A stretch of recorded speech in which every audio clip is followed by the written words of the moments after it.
تو حضرت معاذ بن جبل رضی اللہ تعالی عنہ کہتے ہیں کہ صبح کے خوبصورت لمحے اور حضور کی قربت اور سفر کی گھڑیاں اور چل بھی رہا تھا میں آقا کریم علیہ السلام کے ساتھ ساتھ، تو موقع غنیمت جانا تو میں نے کہا کہ اے اللہ کے پیارے رسول صلی اللہ علیہ وآلہ وسلم، مجھے آپ کی قربت میسر آئی ہے تو اس موقع سے میں فائدہ حاصل کرتے ہوئے آپ سے سوال پوچھنا چاہتا ہوں، اور وہ یہ کہ مجھے کسی ایسے عمل کے بارے بتا دیجئے جو عمل مجھے جنت میں داخل کر دے اور جہنم سے دور کر دے۔ تو حضور علیہ السلام نے اس سوال پر ان کی تحسین فرمایا تو نے بہت بڑا سوال کیا ہے، اس کا جو جواب ہے کہ جنت نصیب ہو اور مجھے جہنم سے نجات ملے تو یہ اتنا آسان کام نہیں ہے، یہ بڑا مشکل کام ہے، لیکن جس پر اللہ آسان کر دے اس کے لیے مشکل نہیں ہے۔ یعنی جنت آسانی سے نہیں ملتی، جہنم سے بچنا بھی اتنا آسان نہیں ہے، بہت سارے گناہوں سے بچنا پڑتا ہے، لیکن اللہ جس کے لیے آسان کر دے اس کو نیکی کی توفیق دے دیتا ہے اور برائی سے اس کو بچا لیتا ہے۔ اگر تو چاہے کہ جنت میں جائے اور جہنم سے نجات ملے تو تمہیں اللہ پر ایمان بھی لانا پڑے گا، اور ایسا ایمان جس میں شرک کی آمیزش تک نہ ہو، اسی کی عبادت تیری زندگی کا مقصود ہو، اور نماز بھی ادا کرنا ہوگی، زکوٰۃ بھی دینا ہوگی، روزے بھی رکھنے پڑیں گے، اور تجھے حج بھی کرنا پڑے گا۔ جنت میں داخلے کے لیے یہ شرائط ہیں کہ تم یہ کام کرو گے۔ پھر ارشاد فرمایا میں تمہیں بھلائی کے دروازے ہی نہ بتا دوں۔ ارشاد فرمایا الصوم جنہ، روزہ ڈھال ہے۔ ڈھال آپ سمجھتے ہیں، اگر آپ لوگوں نے ڈھال نہیں دیکھی ہوئی تو آج کے زمانے کے اندر تو سب لوگوں نے جو ہے وہ ڈھال دیکھ لی ہے، چونکہ اس وقت ترکی نے اس طرح سے اپنے کلچر کو اور اپنی تہذیب کو جدید ذرائع ابلاغ کے ذریعے لوگوں تک پہنچایا ہے کہ اب 800-700 سالہ پرانی چیزیں بھی ہمارے سامنے آ گئی ہیں، ورنہ ہم یہ باتیں کیا کرتے تھے تو لوگ ان باتوں کو سمجھا نہیں کرتے تھے، چونکہ اس کا کوئی نمونہ اور شکل موجود نہیں تھی۔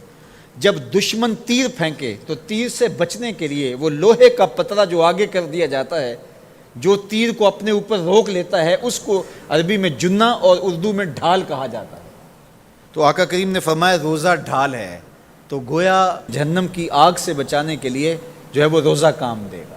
وَالصَّدْقَةُ تُطْفِئُ الْخَطِیَّةُ، یہ گناہوں کو مٹا ڈالتا ہے، جس طرح کہ آگ کو پانی بجھا ڈالتا ہے، تو اس طرح جب صدقہ دیا جاتا ہے تو جو گناہ ہوتے ہیں وہ ایسے مٹتے ہیں کہ لگتا ہے یہاں گناہ تھے ہی نہیں۔ آگے ارشاد فرمایا رات کے پیٹ میں نماز ادا کرنا، یعنی تہجد کی نماز ادا کرنا۔ پھر حضور علیہ الصلوۃ والسلام نے یہ آیت پڑھی تتجافی جنوبہم عن المضاجع، ان کی کروٹیں بستروں سے الگ رہتی ہیں، خوف اور طمع میں وہ اللہ کو پکارتے ہیں اور وہ رات کو جاگتے ہیں، ان کی کروٹیں بستروں سے الگ رہتی ہیں، حتی بلغ یعملون، یہ آیت پڑھتے ہوئے آخر تک حضور نے تلاوت فرمائی۔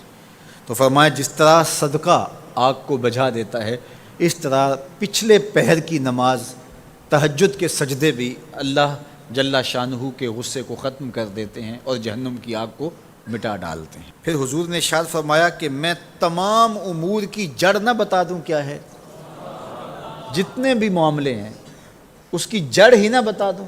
میں نے جھولی پھیلا کے کہا حضور کیوں نہیں، خیرات ڈالی ہے، تو حضور نے ارشاد فرمایا راس الامر الاسلام، سارے امور کی جڑ اور بنیاد، سر اسلام ہے۔ اگر اسلام ہے تو عمل قابل قبول ہے، اور اگر اسلام ہی نہیں ہے تو پھر جتنے مرضی نیک عمل کرتے رہیں، جتنا مرضی پانی ڈالیں، جتنی مرضی کھاد ڈالیں، تو اگر جڑ ہی نیچے سے کٹی ہوئی ہے تو درخت ہو پائے گا؟ کبھی بھی نہیں ہو پائے گا۔ تو کہا جڑ اسلام ہے، اس لیے عقیدے کی صحت عمل کی قبولیت کی ضمانت ہے۔ تو تمام امور کی جڑ اور بنیاد اور سرا اسلام ہے، اور اس کا ستون نماز ہے۔ اور صحابہ نماز کے جس طرح پابند رخوگر تھے، تو وہ تاریخ کی روایات آپ دیکھ سکتے ہیں، آپ کو ایک صحابی بھی بے نماز نہیں ملے گا۔ وَذِرْوَةُ صَنَامِهِ الجہاد، اور کوہان کی بلندی، چوٹی اسلام کی، وہ جہاد ہے۔ جہاد سے اسلام کو سربلند کیا جا سکتا ہے۔ اسلام کا چھٹا رکن ہے جہاد، اور ہمیں جہاد کی ترغیب بھی دی گئی، اور قیامت تک یہ جہاد جاری بھی رہے گا اور کبھی بھی ختم ہونے کا نہیں ہے۔ ہاں اس کے اصول و ضوابط ہمیں دیے گئے، جہاد کے نام سے فساد فی الارض نہ کیا جائے، لیکن جہاد کا انکار اسلام کا انکار ہے۔ یہ اسلام کی چوٹی ہے، ذروۃ و سنام کہا گیا، یہ کوہان کی بلندی ہے۔ تو حضور علیہ السلام نے آخر میں فرمایا کہ میں تمہیں سارے معاملات کی جڑ ہی نہ بتا دوں، خلاصہ ہی نہ بیان کر دوں؟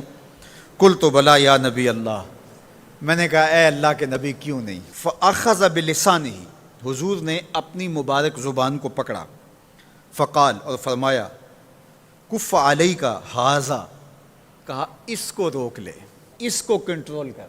تو کہتے ہیں میں نے کہا اے اللہ کے پیارے محبوب صلی اللہ علیہ وسلم، جو ہم باتیں کرتے ہیں اس سے بھی مواخذہ ہوگا؟ یعنی عمل پر تو پکڑ ہوگی، لیکن جو ہم زبان سے بات نکال دیتے ہیں تو کیا اس بات پر بھی مواخذہ ہوگا؟ تو حضور علیہ السلام نے ارشاد فرمایا کہ لوگ منہوں کے بل یا ٹھوڑیوں کے بل جہنم میں ڈالے جائیں گے، یہ ان کے بولے ہوئے بولوں کی وجہ سے ہوگا، ان کی زبان کی کمائی کی وجہ سے ہوگا۔ تو اپنی زبان کی حفاظت کرو تو جنت کا داخلہ مل جائے گا۔ تو گویا زبان کی حفاظت سے لے کر کے اللہ کے حضور سجدے تک اور اللہ کی عبادت تک، یہ ہے وہ نصاب جو جنت میں جانے کا ہے۔